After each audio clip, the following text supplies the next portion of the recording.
Tonight's speaker is David Frum, one of the country's leading conservative commentators. He's a former speechwriter and special assistant to George W. Bush, and he's a senior editor at The Atlantic. Trumpocracy is his 9th book, and in it he examines the first year of the Trump administration. In Trump's demand for public and private flattery, in his expectation that the press be complicit rather than objective, in his paralysis of the state by failing to staff it, as well as filling the ranks of his administration with incompetents and self-seekers, David Frum sees evidence that, in his words, we are living through the most dangerous challenge to the free government of the United States that anyone alive has encountered.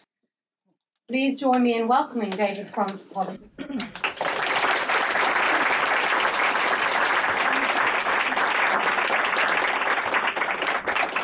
Thank you very much.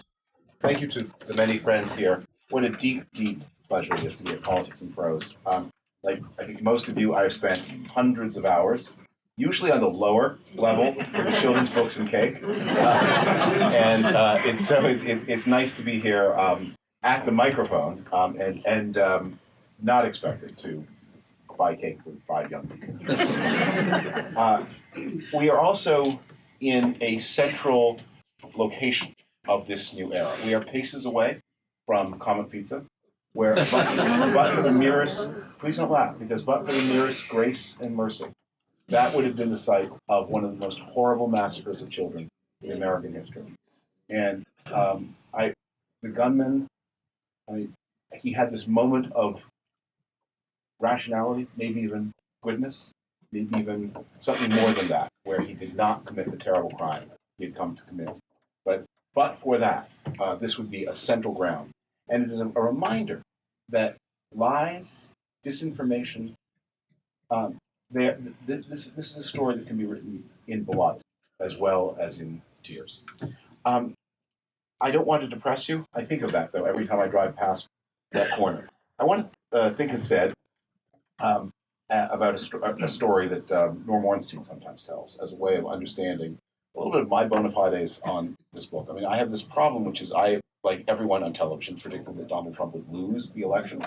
And when I go back on television opposite Trumpists, they will throw that in my face and say, why should we listen to you? Because you got the prediction wrong. So Norm Ornstein often tells a joke about a friend of his who was an enthusiastic gambler on the ponies.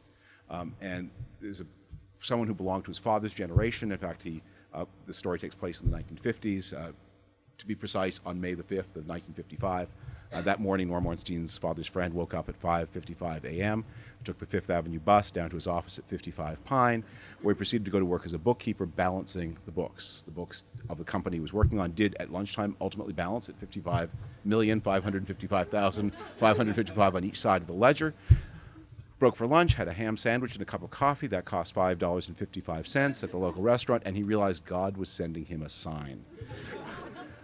He went to his bank, withdrew all the cash in his checking account, $555, took a taxi cab to the old Aqueduct racetrack, put everything on the 5th horse in the 5th race, who naturally finished 5th.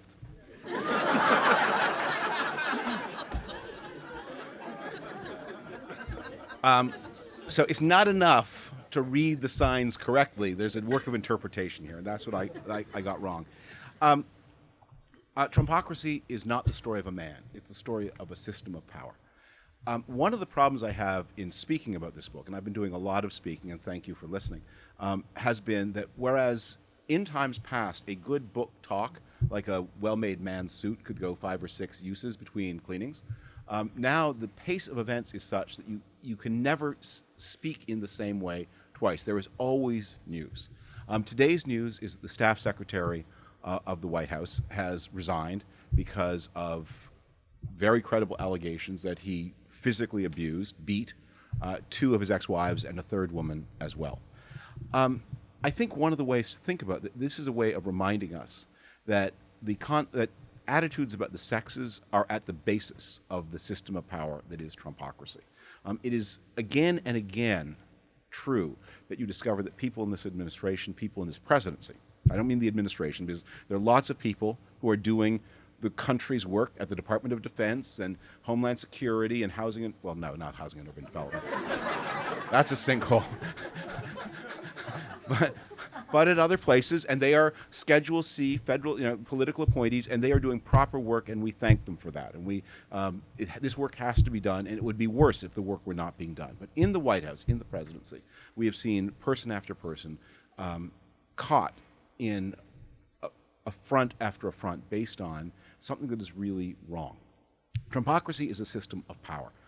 It is not just the lurid personality of the president, it is the connection between this president and the rest of the White House. It is the empowerment, the pact between the president and his party in Congress.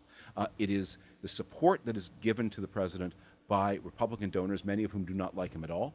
And it is above all resting on the bond between the president and the largest minority group in the country, which is that compact group of people who like Donald Trump, not because of what he is delivering in material terms, but because they see in him a reaffirmation of their core ideas about who should be on top and who should be subordinated. The essence of Donald Trump, the man, is cruelty. And one of the things that I think that we have to face up to ourselves about the species. The Romans built the Colosseum about the year 70, and it stood, and actually there were regular shows there for the next 400 years. As I understand it, there were shows twice, sometimes 3 times a week. They were almost always sold out. And so for 400 years, you could put bums in seats in this giant auditorium to watch human beings hack themselves to death with swords and clubs. And people came to see it. And that's something we need to face about ourselves. We are not some are horrified by cruelty, but some are fascinated by it, and some are enthralled by it, and some are energized by it. And that is the spectacle that Donald Trump has offered the country. I want to talk today, because I'm going to speak very briefly and then take a lot of questions, but I know this is a very energized crowd. I want to talk not about all the bad things that you all know, and many of you know them better than me, but about the signs of hope that I see springing up about us. Because the biggest surprise to me in the tour I've done to promote the book has been seeing something that I believed in but hadn't seen before, which is this extraordinary level of social energy and social mobilization. People say, what can we do at a time like this? Well, you're here. You're here. And you're not here to hear me, because believe me, I've been in the store a lot, and no one was... Nobody particularly cared what I had to say about anything. You're here because of the times. You're here because of each other, because that you draw strength from each other at a time like this. That Franklin Roosevelt spoke of the courage of national unity.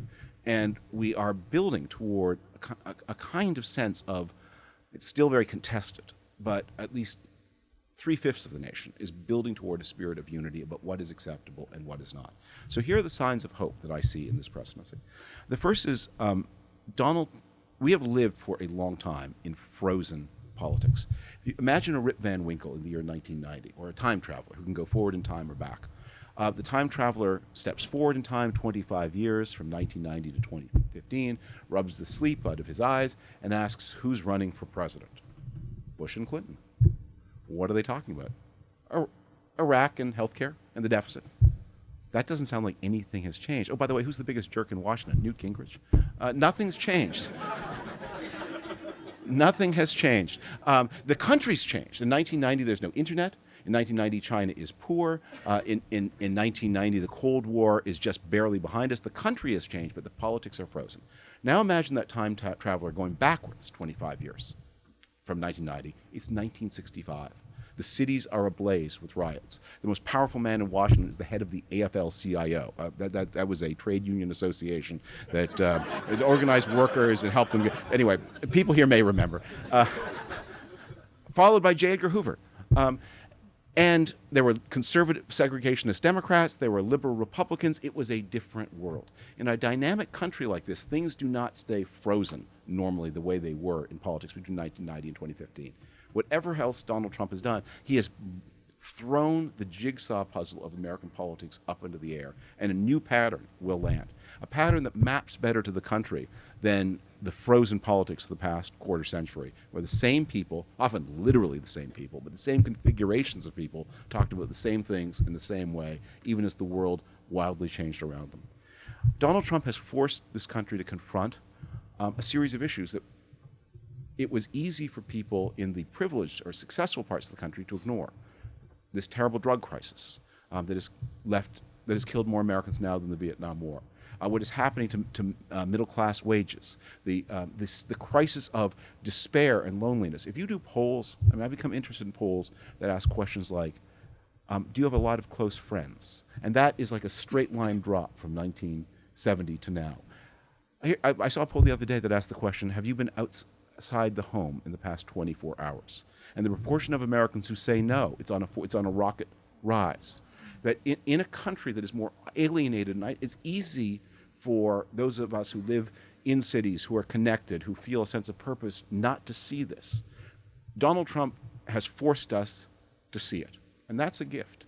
Donald Trump has forced people with political affiliations that look increasingly to me old-fashioned, what we used to call the left, and what we used to call the right, to take reckonings of ways in which our politics have become obsolete. I venture that in a place like this, if I were speaking 4 years ago, I would have encountered a lot of resistance, and maybe more, if I had said that people like Julian Assange and Edward Snowden are not heroes. Today, people understand what they were doing and who they were doing it for. And they understand that threats to your country come not only in the form of rockets and tanks, but also in the forms of subversion and espionage and these new kinds of cyber attack. And that those who stand on the frontiers of the country to guard it against these clandestine attacks are defending you just as much as soldiers, sailors, and Marines are defending you. And we have seen, I think, an awakening on the liberal side of the spectrum of an awareness of the importance of this form of national defense. Meanwhile, on my side of the political spectrum, we've had a vice of being kind of understanding of the little unfairnesses of life as just part of the price of being human, the bumps along the road. But Donald Trump has taken all of those casual cruelties and the casual brutishness and the disregard for women and the indifference to people with problems and has taken it and put it on a jumbotron in front of the nation, and a jumbotron that is on display 24 hours a day, illuminated by the push tweets of the most tweeted man on earth. Saying, look at it, look at it, look at it. Do you like it? Do you like it? And a lot of people who would have, when it was on a very small screen, said, meh, saying, I don't like that at all. That's horrible to see. I won't put up with it anymore. One of the gifts of Donald Trump is he's made America's friends around the world, who often have a difficult relationship with the United States, understand what it means when America steps away from its leadership role. When America says, okay, we are going home, we are going to be inward, and how our friends around the world are left alone. What a terrible time to be a citizen of South Korea. What a terrible time to be a citizen of Estonia. You had protection that you once counted on, and that is now looked like something you can't count on. And you are suddenly forced to confront a world in which its meaning and its structure have been kicked away. A gift, but out of that, they get the understanding of realizing there was a world order that backed by the United States, and it did do mostly good, and we need it back. And maybe if we can get through this passage together, that we and the Americans together can build something new in which the United States finds again a constructive role for itself as the undergirder of this world order.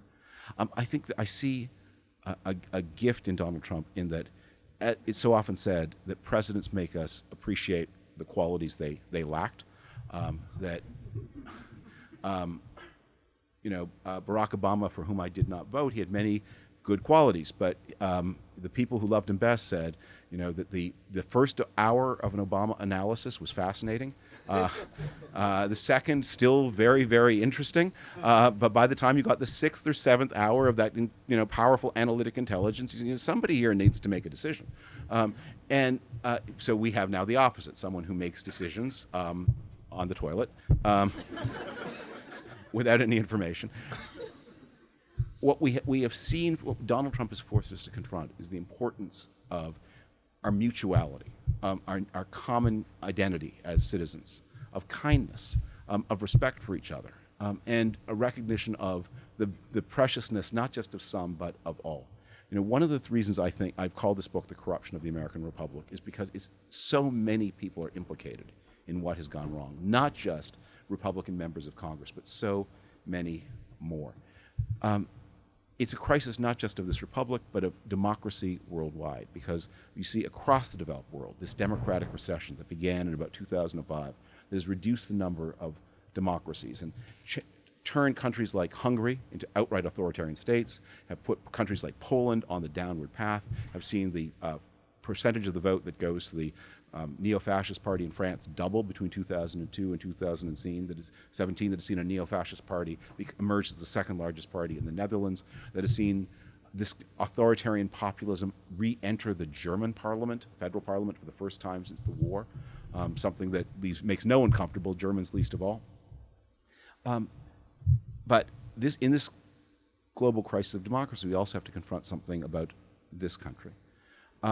Democracy is not a light switch that is on or off. It is not true that automatically, if your democracy begins to deteriorate, the next thing you have is a democratic breakdown like the 1930s. That doesn't happen again. Nothing will happen again like the 1930s. But what we are seeing is this big question about the country, and here's where I'll end and throw it open to your questions.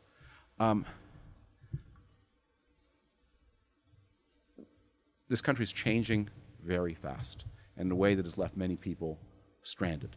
It is becoming more ethnically different at a time when relations between groups are more contested. We have seen a breakdown in relationships between men and women. If you look at people under 30, not only are fewer of them married or living with a person of the opposite sex than ever before in the history of numbers, or recorded numbers, but if you ask the question, have you had a sexual relationship with somebody in the past 3 months, that too is at the lowest point since before the sexual revolution began. That we have this crisis of aloneness in America. I talk about that in the book. But people are responding to this, or some people, some of our fellow citizens, are responding to it by redefining what it means to be American in a way that it excludes a third of the country. And they're creating a new concept of democracy, where what matters is not, do you have a majority of the vote, do you have a majority of the nation, but do you have a majority of that part of the nation whose grandparents belong to the American ethnic majority.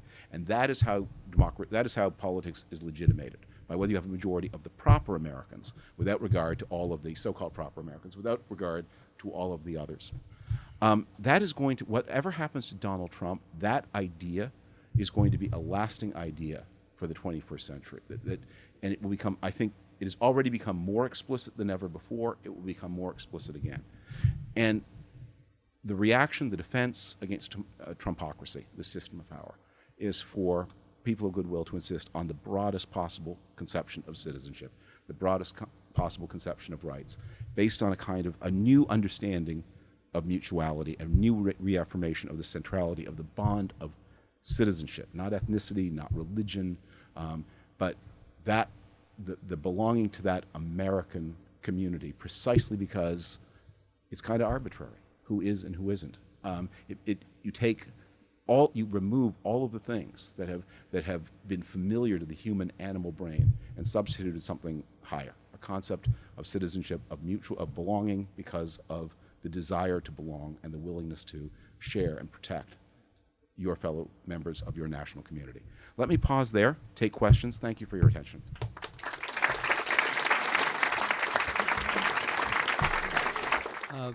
Thank you for your talk. I recall sitting in this room several years ago listening to Lewis Lapham talking. I don't remember what book he was promoting, but he was tossing out rather casually, I thought, this idea of the end of democracy. And I remember sitting here being sort of flabbergasted at the idea that could even be in the realm of possibility. So during the Q&A, I asked him what he thought most likely would replace it, and he said some form of oligarchy, possibly.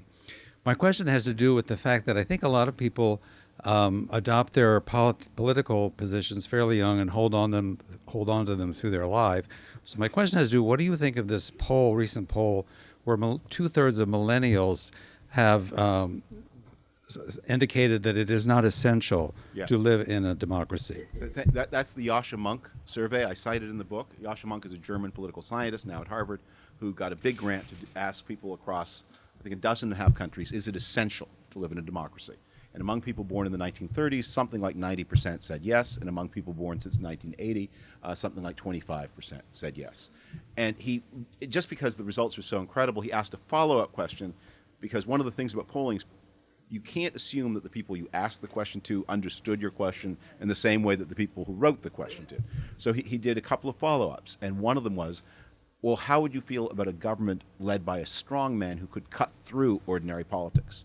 And he found that that was the opposite, that whereas people born in the 1930s, almost 100% said no, that among millennials, again, about a big chunk, not a majority, were prepared to say yes, and rising over time. So what's going on there? Part of it is just distance from World War II and the Cold War, and a lack of remembrance of what non-democracy looked like. You can imagine it looks like a charismatic leader if you don't remember the last time we tried it that way, we as a species.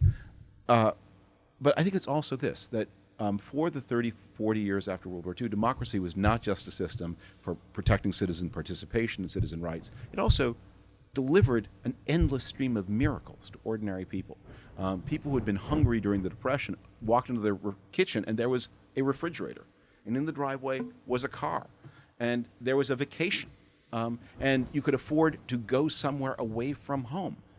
And you had a pension and health benefits. And it worked. It was magic. And even if you didn't quite understand how it worked, you could certainly reckon with the results. And then it stopped working. And you still had the right to participate in protection of your rights. But a lot of people were looking for, where's the magic? Where did it go? And for people born later, that you can see that that's true. I think my answer to the Lewis Lapham question would be to understand democracy is not a light switch that is on or off. It's a modern dimmer. It's more and less. And what is not is as we lose it, we will not see it suddenly collapse. We'll for a long time be arguing over whether anything has changed at all. But what we will see is somewhat fewer get to vote. One of the things that I think modern authoritarian leaders have understood was that among other things, the authoritarians in the 1930s, they just were uneconomical. They overdid it. You don't need to cancel elections. You can get the same result by identifying the 6 points of people whom you don't want to vote and finding some way to stop them. And then you continue with the election. You don't have to suppress the press. Let the New York Times and the Washington Post print whatever they like. Their readers, are not important to your project anyway. Go to Facebook and manipulate that. And if you can manipulate that, and that is certainly what goes on even not only in Hungary, but even in Russia, where until extremely recently, the prestige written press was allowed to be more or less free, but television was controlled. So I don't know what to call this new system. Where it's established, I call it repressive kleptocracy. Whereas it's rising, I call it authoritarian populism. Probably we need a jazzier name than any of that, but it's a real thing. Yes, sir, over on this mic. Is there a second mic? Yes. Thank you. Okay. All right. So my question is somewhat two-part, but so it seems as though that the ecosystem for which this, us versus them is kind of getting wider. Is that there are more people who think about them versus us. And I mean, I use the example of, for instance, with this whole Nunes memo, okay? Mm-hmm. There's been this back and forth, and even though you had the National Review, they did their big, against Trump, thing before the election, but I'm seeing like quite a few of their, top editors and writers were in support of the Nunes memo. And I'm even seeing there's that double speak that Trump does, that you're seeing some of the Republican congressmen are doing that too, in terms I support the institution of the FBI, but we really got to do something about the way that this thing was carried out. So I'm just saying that even as a liberal or as a conservative, if you want to get to more of a we, it seems as though it is so strong out there. It's us versus them. Is that how do we get back to we and us? That's such a powerful point. I totally agree with you. here's something else I worry about with the Nunes memo. It's really shone a lot on something. One of the themes of the book is, even if the United States gets through all of this more or less happily, there are going to be some enduring consequences. And the Nunes memo and what's happening at the House Intelligence Committee symbolizes this. The United States has spent the past half century putting tighter civilian and congressional control over the national security state, over the military, over the FBI and the CIA. And that has rested a lot on the willingness of those extremely powerful and secretive agencies to work with Congress, because they went through the tremendous scandals of the 1970s. And out the other end of it, they realized we will be more legitimate and more secure if we keep Congress in the loop, and not just report to the executive, but report to a House and Senate Intelligence Committee. And when for the half century that those committees were established, they were a special prize in Congress. You didn't not just anybody got on those committees. It was a form of recognition for the most public-spirited, most intelligent, most hardworking, most conscientious members of both houses. And they, by and large, they honored. There are very few leaks out of those committees. I can't remember one. Maybe there's been one. I can't remember. They have kept secrets, and the result has been the agencies have shared information. What Nunes did was a breach of the basic logic of how those committees are supposed to work. You have to ask yourself, if you're a younger person at the FBI or CIA watching this, can I share with Congress the way we did for the past 50 years, or do we need to rethink that? Those agencies are always trying to slip the leash away from civilian control. You know, ask yourself this. The president's daily brief, how informative do you think that is today? I mean, that under past presidents, usually 3, 4, sometimes 5 people would see it. The president would see it, usually the vice president, always the national security advisor, always the chief of staff. In the Bill Clinton administration, the first lady saw it. That was, and a redacted version was shared with former presidents. But the former presidents didn't get the full high test stuff. So 4 or 5 people. Donald Trump is apparently sharing his brief with 14 people. And he's told the agencies, I want 1 page and lots of pictures. And they know that if there's anything really spicy in it, he will blurt it to the first visitor to the Oval Office he wants to impress. So he wants you to leave stuff out. He's asking you to leave stuff out. It's a lot of work to put the stuff in together. Too many people are seeing it, including the president's son-in-law, who you have a lot of questions about if you're a member of an intelligence agency. I bet it's become a lot less informative than ever before. How do you make it informative again? Because these agencies they have a lot of secrets, and it's really on them whether they share. Yes, sir. Hi, I'm an American, high school American history teacher. And until recently, I think I could have offered up an explanation of Republicans and conservatives with which a Republican or conservative would have agreed. And I guess recently I'm flummoxed by the direction of the party. And so my question to you is, what is or may emerge as sort of the North Star of modern Republican conservatism after the turmoil we're seeing now? Yeah. I see 3 futures for the Republican Party. The most attractive is also the least likely. And that is that out of defeat and the need to reorganize and reconnect with new kinds of voters, it emerges as a modern, right-of-center, business-oriented party, like the British Conservatives or the German Christian Democrats or the Australian Liberals.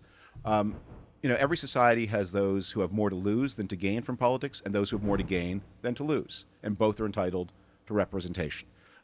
You may identify with one side or the other, but you recognize that the other exists. And the people who have more to lose than to gain want a political party, and they have one in almost every democracy. Historically, the Republican Party was that here, and it may go back to being that. That party would be radically de-ethnicized. The question about the weird thing about the Republican Party of, say, 10 years ago was why that people who you might think would vote Republican because of their interests didn't because they felt insulted.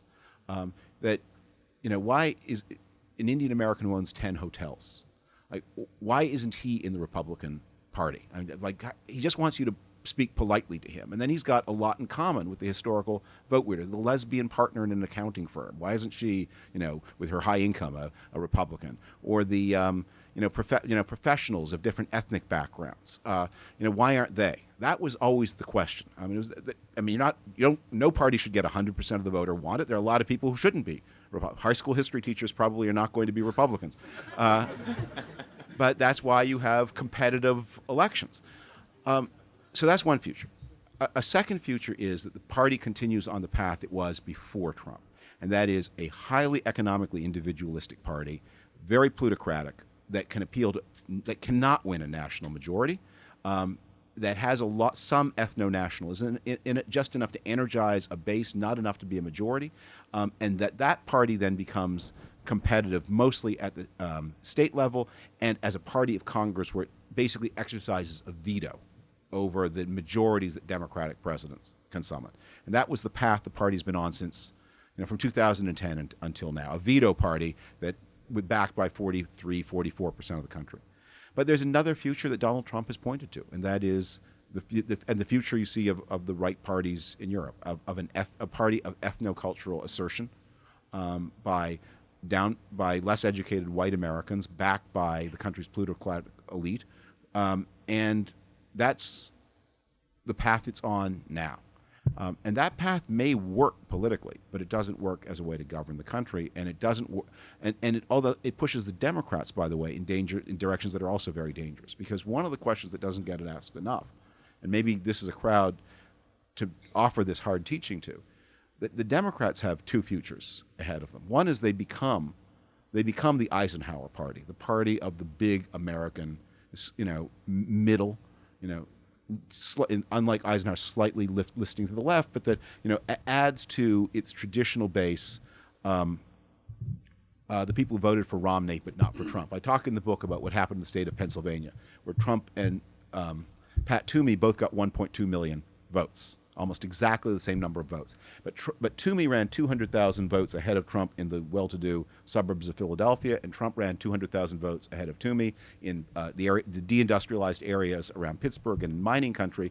And those 200,000 votes are probably more available than ever to a Democratic candidate, especially the women.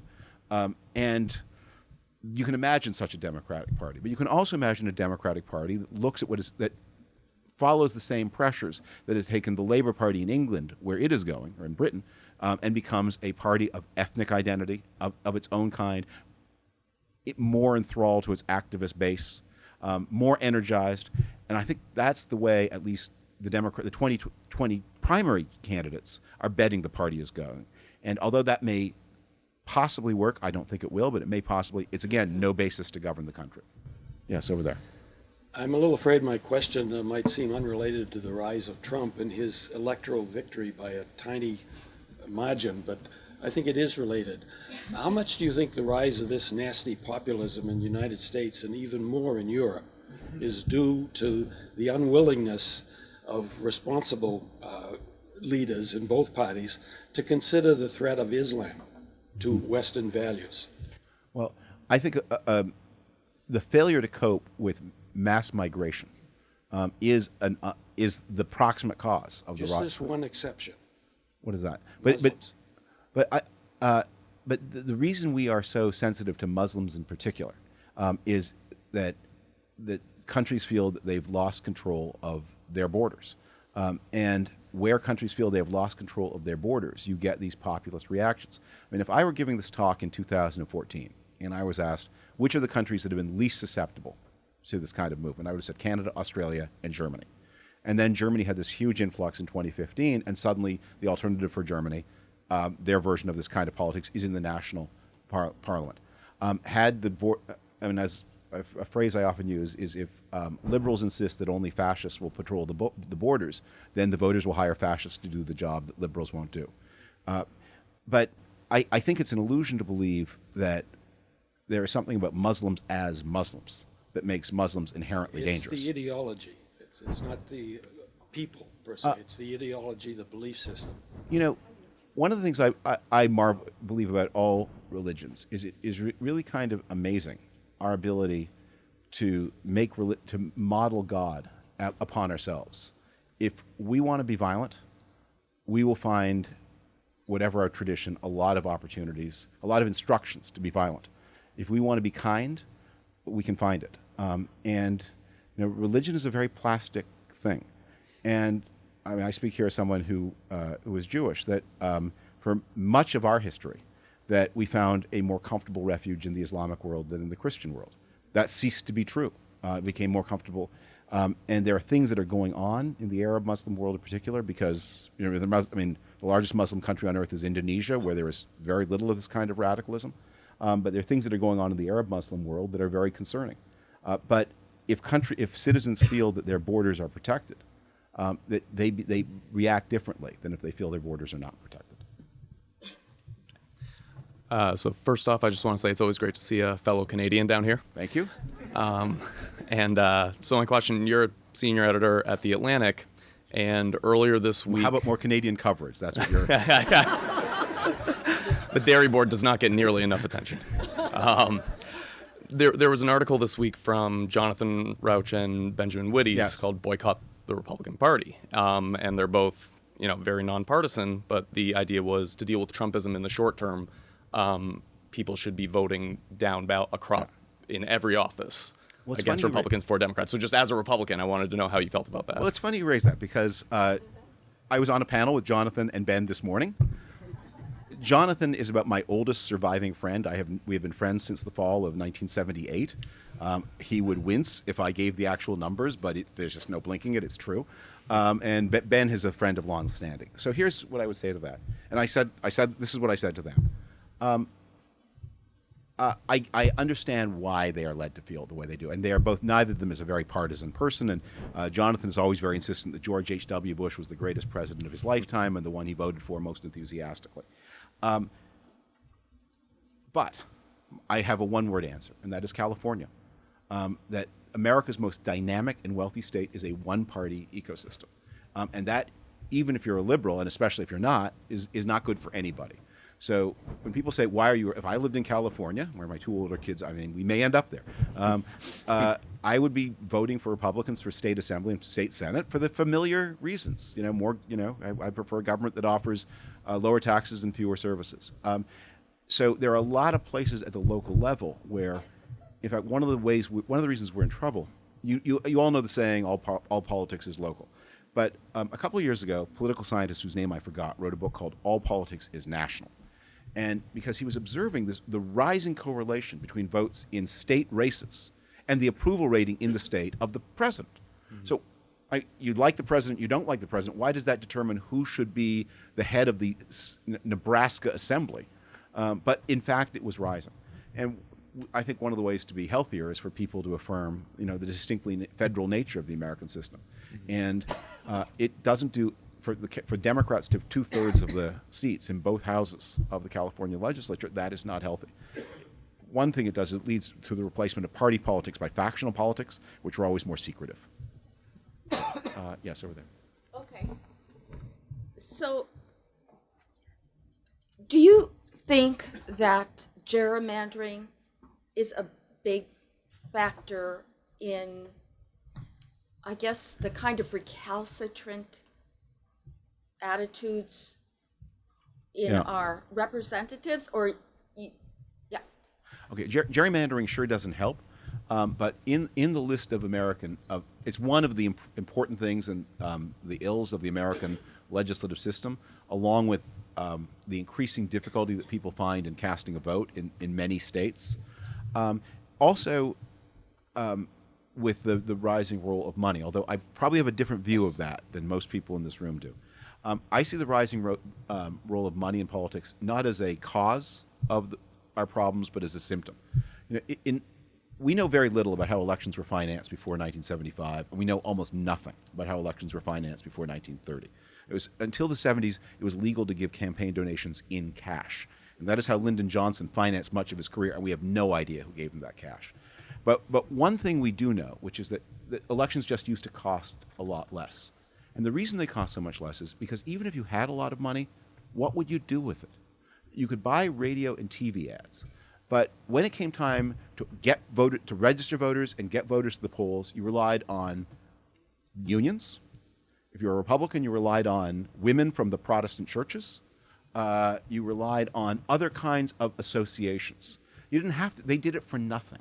or they did it because it was part of their identity, because they belonged to a group. What the Koch brothers, when they spend all those hundreds of millions of dollars, they're spending them not on advertising, but on replacing the organizational work done by institutions that just don't mobilize people anymore. If you had those kinds of healthy associational life, you wouldn't have to spend money to get people to the polls. People would do it for their neighbors, for their partisan reasons. The collapse of the parties and the rise of this massive expenditure is a consequence of the weakening of the associations of Americans one to another. So I don't see a ready solution to all of that. I mean, the gerrymandering problem on its own is a pretty easy problem to imagine a fix for. You know, you say you pass an amendment to your state constitution that says the seats will be allocated by a board of retired judges. And that's easy to fix. But the obstacles to people voting, and above all, the collapse of associations that make money indispensable to getting people to vote, that's not so easy to fix. Yes, ma'am. As a journalist and as a former White House message crafter, what do you make of the performance of the current White House press office in their role of normalizing many of the extraordinary things that are coming out of this administration? For example, most recently, glossifying the treason comments as a joke, and also the irony that it's a woman who's out there up front defending him, seemingly with gusto. I watch this show, as you do, and think, you know, you could get a job at some nice tobacco company somewhere. You don't have to do this. I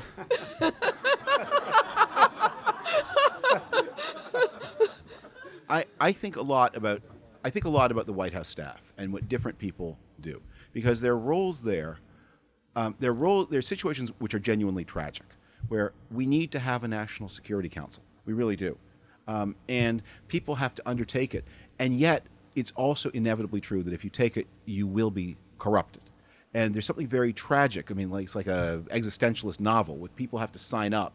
And even the people with the best will have to sign up, and accepting that they will be worse people at the end of the experience than they were. But there are lots of jobs that you don't have to do at all. Nobody, somebody has to be, Assistant Secretary of State for East Asian Affairs. And we are worse off when there isn't such a person. But White House can function without a press secretary, and no particular person. The country's not losing anything, if you don't. And you look at it and say, why are they doing it? I mean, I in the book I have a debate with Elliot Cohen that I reproduce, not a debate, but a discussion with Elliot Cohen, who many of you may know. And we talk about this question of should you serve the president in a personal capacity, not in a national security capacity. And my reaction to that is, maybe if you get the call, maybe you should consider it. But you should understand that you will be put into a position where you are asked to do something wrong. That's almost inevitable.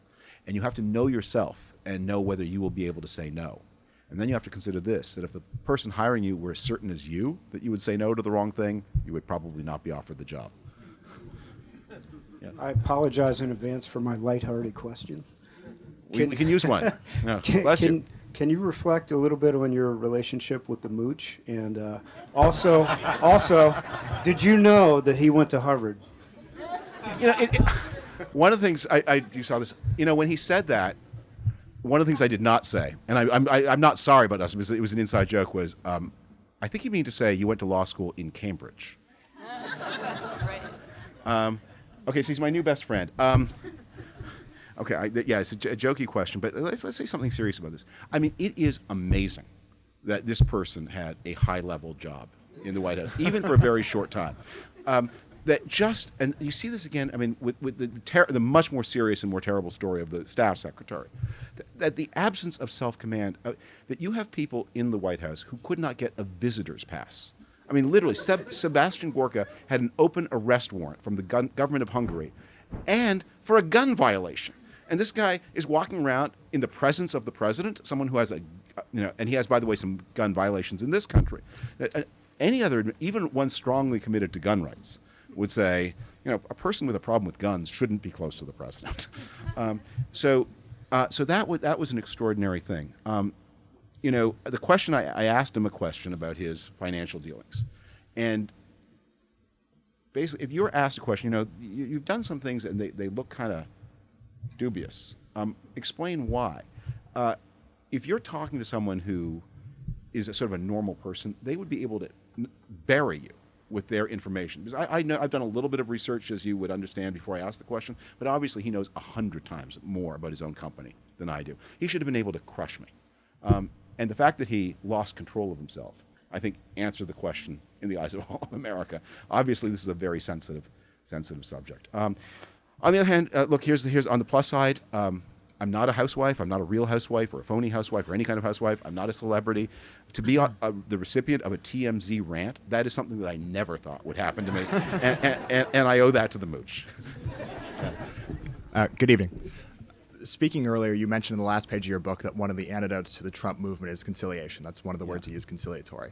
And so far, we've seen on both sides of the aisle, Democrats have the resistance movement, Senate Democrats have overall, despite changing today, typically been recalcitrant to anything this administration has wanted. So my question really is, does the antidote to Trump, conciliation, come from both parties, or is it one that can be resolved by one partisan or one party or the other? I was thinking more of the attitude of individual people. And that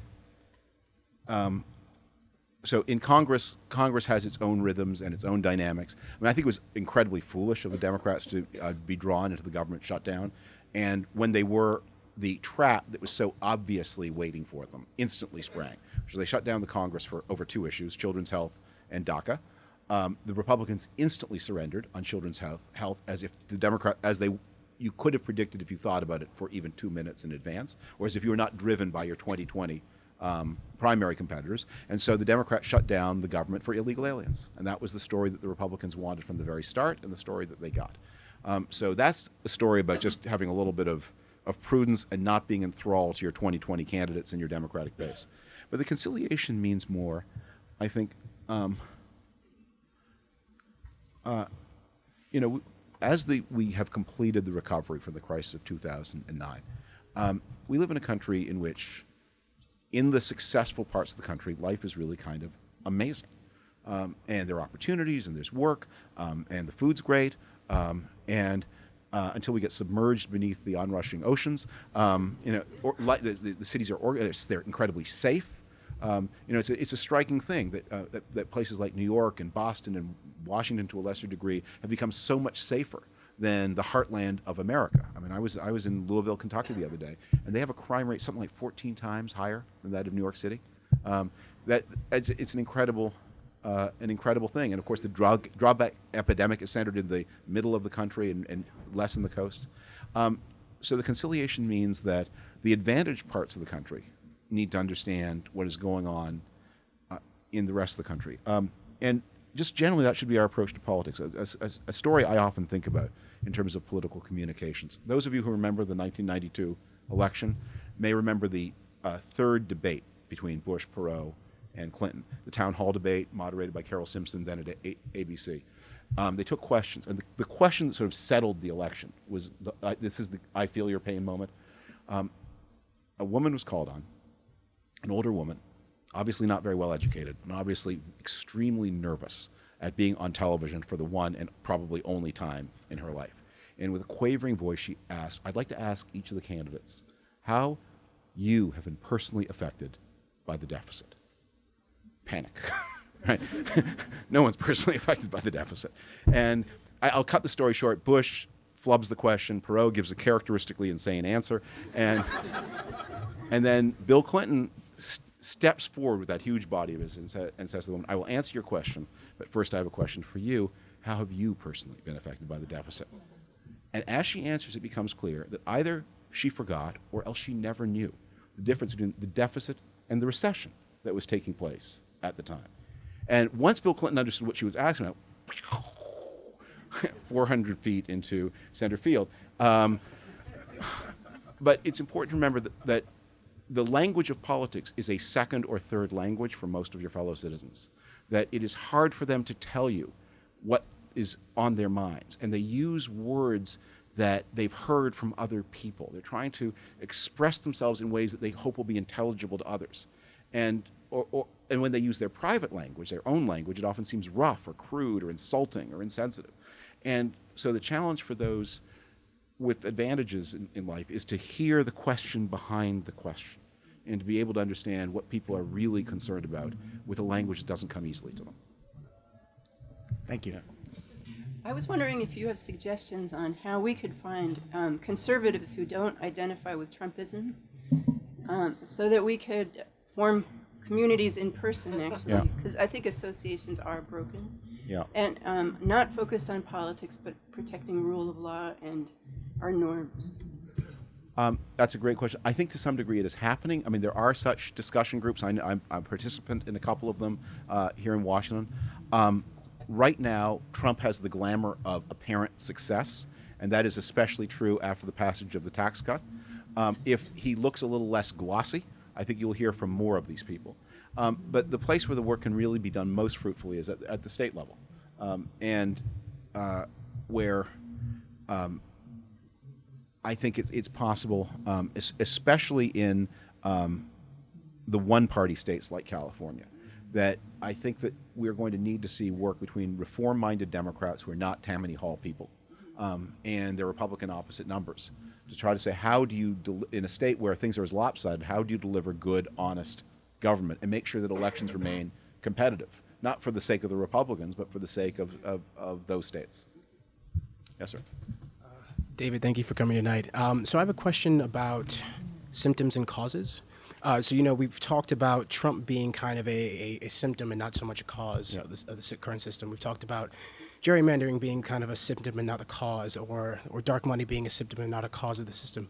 As a student of politics and history, can you talk a little bit about what some of these causes might be? Yeah. I read your piece on the 7 guardrails of democracy. I'm reading Nixon right now, and a lot of this seems pretty similar. So if you could share some of the causes you've seen and maybe talk a little bit about that. Well, I think the master causes of trouble in this new situation, and we always have troubles, by the way.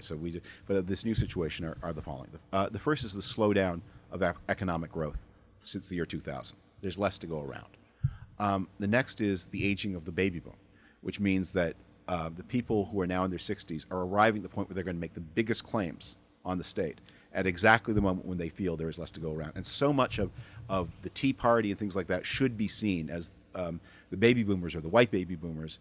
They're sort of their last hurrah of their role in politics, making a politics of group generational assertion of their claims on the state. Immigration and rising ethnic diversity, which is always difficult to manage and which governing elites have tended to think is easy to manage, is automatically managed. I think the end of the Cold War, which has destroyed a lot of the best habits of American elites, especially in Congress, of give and take, because the country was engaged in a generational in this kind of epic struggle, and then this. It's not driven by the economy, it's connected by this kind of cultural collapse in the face of globalization in the middle of the country, which has left people gripped by a despair and looking for solutions. The best description I've ever heard of a Trump voter is a successful person in an unsuccessful place. That the unsuccessful people give up on politics. They don't believe they can make a difference. But imagine like the vice president of the high school, the vice principal of a high school, and the coach of the football team in a small town facing deindustrialization. He believes that he can make a difference, and he believes he remembers that things were better, and he believes that things should be better. But he sees nothing but worry around him, and he's ready to embrace extremist answers. And into that steps demagogic figures, Trump in this country, other people in other countries. Thank you. Thank you. Thank you for an interesting talk. The Founding Fathers were suspicious of the pure forms of government, kingship, aristocracy, democracy, because they thought that each of them had characteristic flaws. And the flaw they saw in democracy is that it tends to throw up populist demagogues. So they designed a system of separation of powers to control that. My question is it going to work? Well, they wrote a system of government, and it's been written, rewritten, and rewritten again. I think one of the important benefits of a really close study of history, is you come after a while to know these people as people you might have known in your own life. And there's this way of talking about the founding generation as if they were demigods. And by the way, as if they were all one thing. People talk about the founders, forgetting they hated each other. One of them killed another, and then another one tried to hang the one who killed the other. Through the Civil War and through Reconstruction, we rewrote a lot of their system, and then New Deal, we rewrote it again. And while we inherit the system and it's continuous, the answers the answers are in us. We can't just look backwards. But I'll tell you one thing that they did anticipate is that there's a lot of discussion in the notes of James Madison about the 1787 Constitution about the risk of corruption in the presidency. They were intensely aware of this problem. And they had seen it. They had seen republics snuffed out in their time. In 1787, the Polish Republic was about to be carved up. They had seen Sweden, which was a monarchy, but had a republic, ripped apart by the intervention of foreign governments in its politics. And the thing they worried about a lot was the United States, a comparatively small and weak and poor country, with three powerful neighbors, Spain, France, and England, in the Western Hemisphere. Would they try to bribe the president?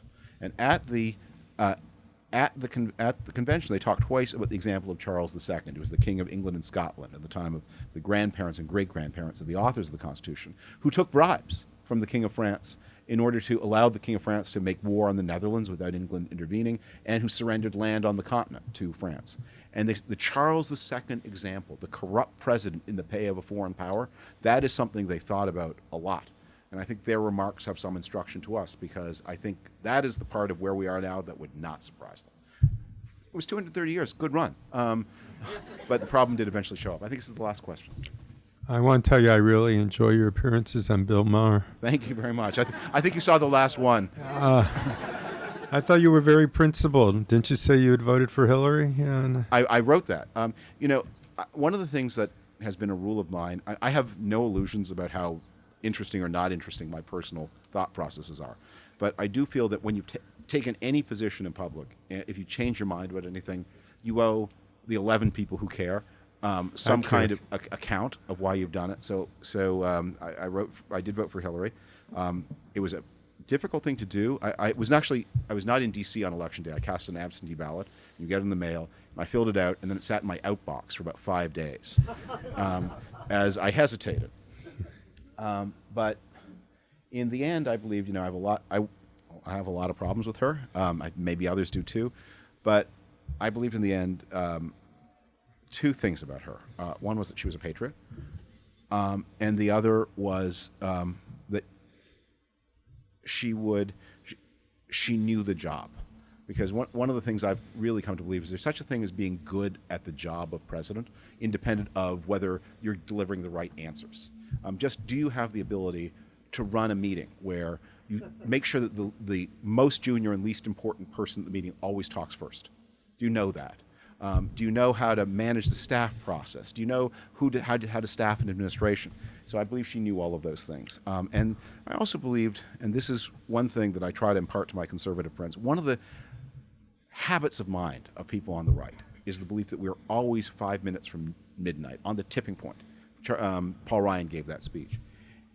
And I believe politics never ends. And when you lose, it's the setup to the time you win, and when you win, it's the setup to the time you lose, and that you have to play for the long game. And the belief, and what threatens democracies maybe almost more than anything else, is the belief that this moment of decision is so important that anything you can do to win is worth doing, because you will never get another chance.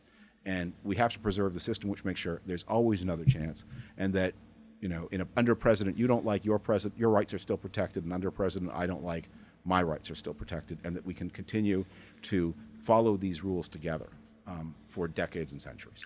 Thank you. So, well, you're going to give a follow-up? Well, I didn't really ask a question. Okay. I thought that was the question. I'm sorry.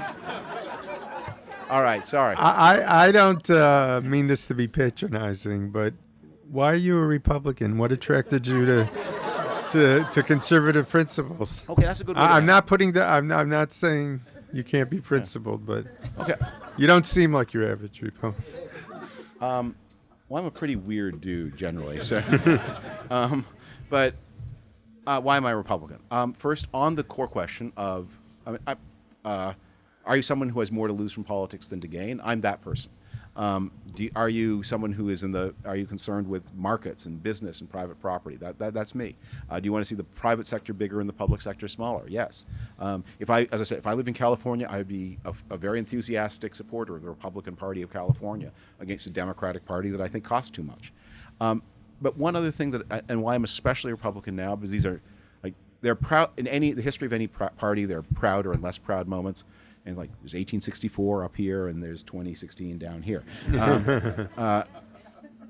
But a political system doesn't work very well if there's one party committed to democratic norms and only one party. You need two. And I think that those of us who believe in both conservatism and democracy are more needed than ever inside the Republican Party. And you should run to where the trouble is, not away from where the trouble is. I think that's true. Okay. And that's it. Thank you all.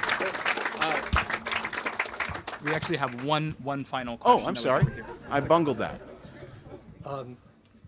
This is a follow-up to a previous question tonight, a concern about religious fundamentalism and its influence on America.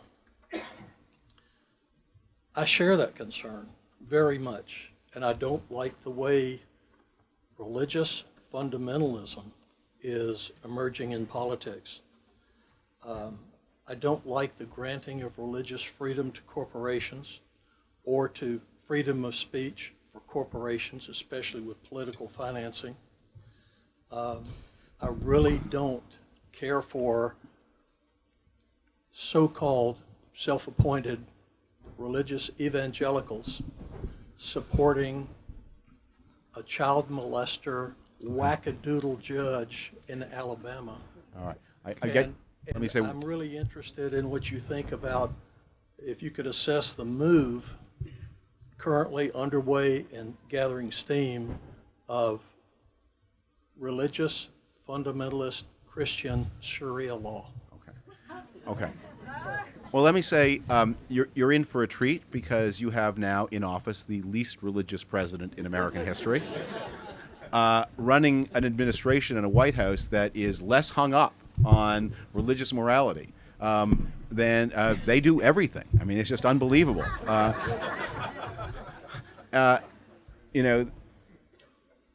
When Hillary Clinton was asked that question in the debate, is there anything good you can say about Donald Trump? She answered, I like the way he raised his kids, which is an answer she might want to take back or rethink.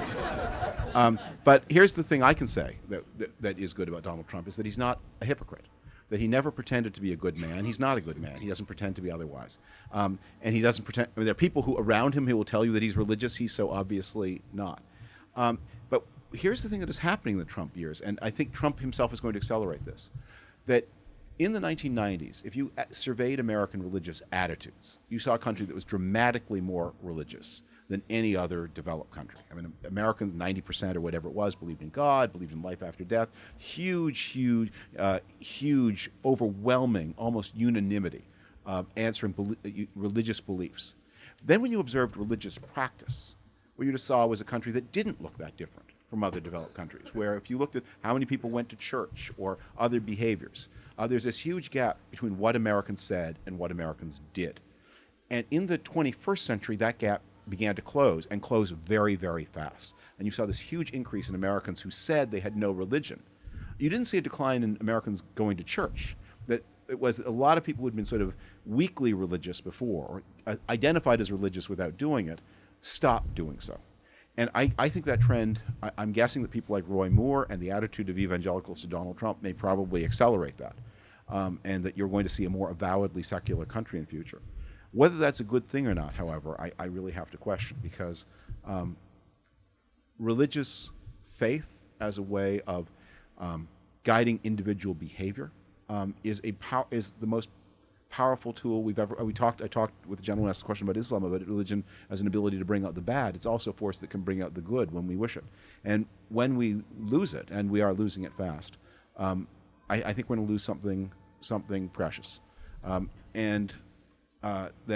religious people, I think one of the ways that younger evangelicals will speak about the Grahams and the Falwells is that they have failed them, is that they have seen religion as a system of political power and not as an inspiration toward greater goodness and kindness in human beings. I'll pass that along to the people at my church.